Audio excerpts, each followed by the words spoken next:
Unplugged TV India. This is Alice Francis. Let's begin with today's top news. Hijab row. Parents of 6 Muslim girls file complaint as children's personal info exposed on social media.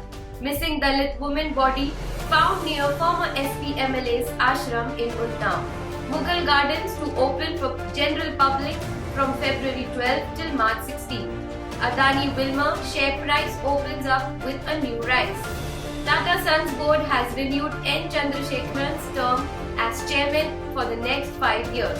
6 Muslim girl students' parents in Karnataka have filed a police report alleging that their children's personal information is being exposed on social media.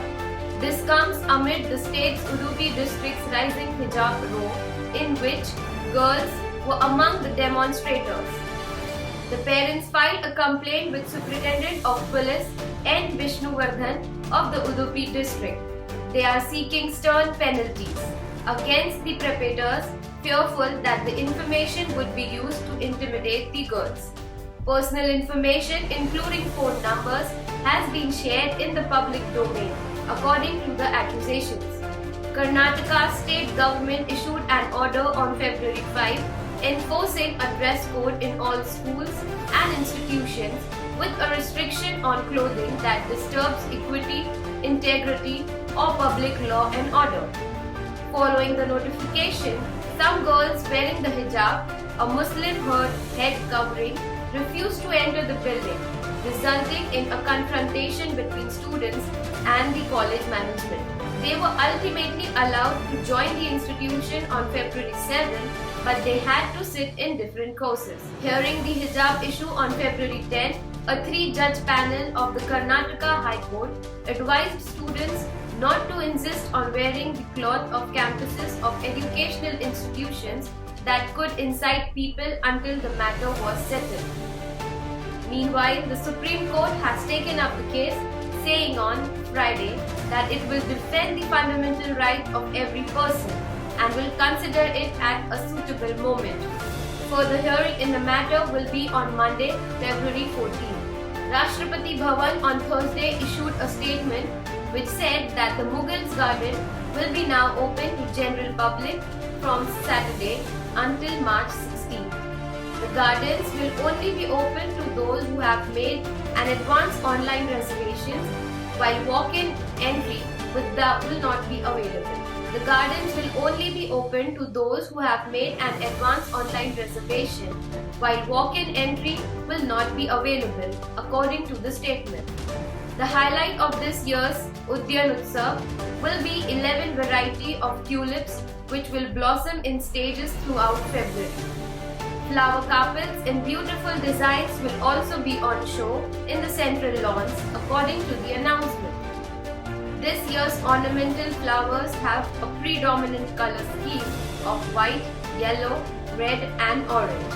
In the gardens, a tiny cactus area has been created as well as other air purifiers plants.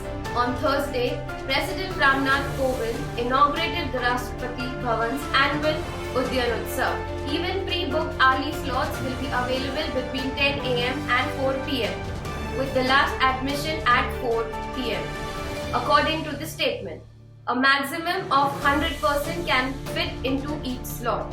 Visitors are allowed to bring their phones with them throughout the visit. Water bottles, briefcases, handbags, ladies' purses, cameras, radio transistors, boxes, umbrellas, arms and ammunition and eatables are not permitted.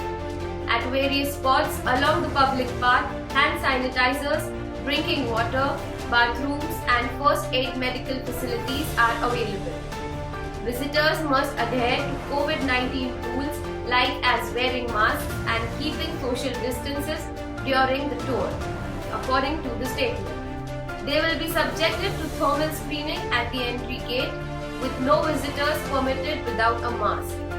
All guests will enter and exit by gate 35 of the President's Estate, which is located near the intersection of North Avenue and Rashtrapati Bhavan. 2 months after a 22-year-old Dalit woman went missing from Unnao, her decomposing body was discovered on a vacant plot near an ashram built by Fateh Bahadur Singh.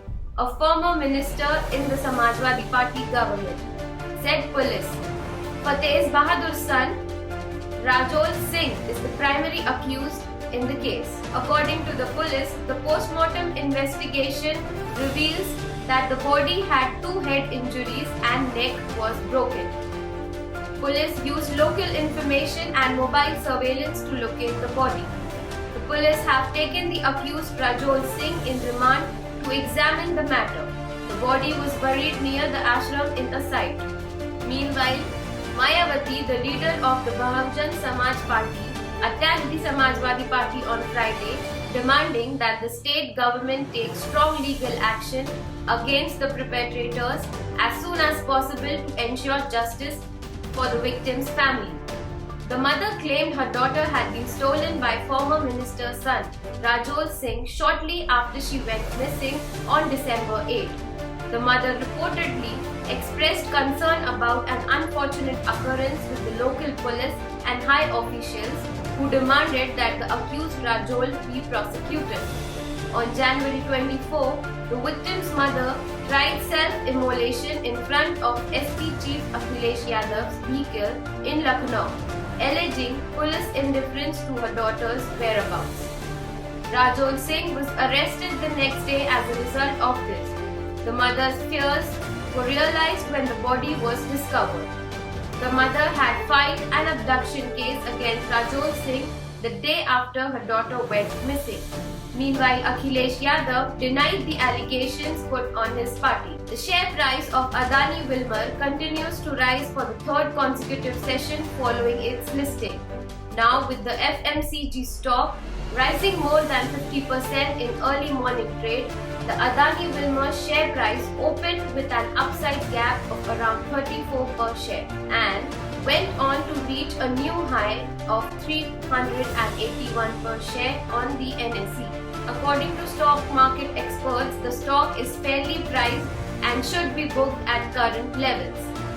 The high-risk traders can hold the stock with a stop loss at around 319 apiece levels as the Adani Group stock rise to 410 levels. The after-discount price of Adani Wilmar shares listed on the NSE and BSE on February 8, 2022 were the price of the 227. Adani Group stock quickly recovered and began to rise as a result of large-scale buying by stock market investors. Natarajan Chandrasekharan is chairman of the board of Tata Sons, the holding company and promoter of more than 100 Tata operating companies with aggregate annual revenue of more than $100 billion. He joined the board of Tata Sons in October 2016 and was appointed chairman in January 2017. According to details on the TCS website, Chandrasekharan also chairs the board of several group operating companies including Tata Steel, Tata Motors, Tata Power and Tata Consultancy Services, of which he was Chief Executive Officer from 2009 to 2017.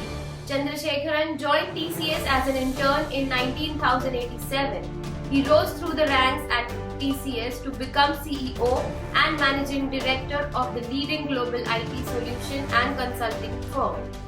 In 2017, when Tata Group was amidst a leadership crisis following the Cyrus Mistry episode, Chandrasekharan was appointed as the chairman. Under the tenure of N. Chandrasekharan, Tata took over Air India. Thank you for watching Unplugged TV India. Please hit like, subscribe and share. This is Alice Francis signing off.